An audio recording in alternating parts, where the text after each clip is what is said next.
रुपये मला एक सांग, तुला रानात काम करायचे का नाही? नाही. नाही करायचं? काम करायचं नाही, काम करायचं नाही. लग्नाच्या अगोदर काय ना मग तू आईनी बापानी भावानी आता खानदाराने विचारलं पोरगा काय करतो, पोराला शेती आहे का? मग आता पोराला शेती आहे 120 एकर, तर काम करा नको का त्या शेतात? हा, राबाय नको त्या वावरात? लग्न करायच्या वेळेस तुम्ही सांगितलं तरी कशाला असं? मग आमची गाडी आमची बाया आहेच काम करायला म्हणून. लग्न ए ते गड का बायाचं बियाचं वेगळे, तू सून आहे, तू इथलं काम केलं पाहिजे. तुला अजून एकदा विचारतोय, नीट विचारतोय, काम करणार आहे? काम करणार आहे का? मी काम करणार नाही. नाही ना? नाही ना? निघायचं, पावलं उचलायचे, चटाचट निघायचं.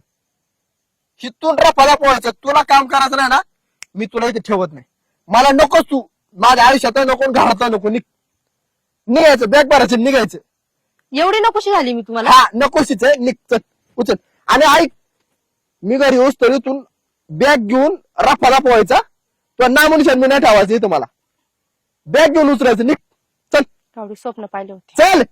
सपले पाहिलं होतं. लय वेळ झाले यांचं. सत्रापासून नुसती भांडणं भांडणं भांडणं. मग काय येऊन जाऊन ती म्हातारी आणि वावर वैताग आलाय ना.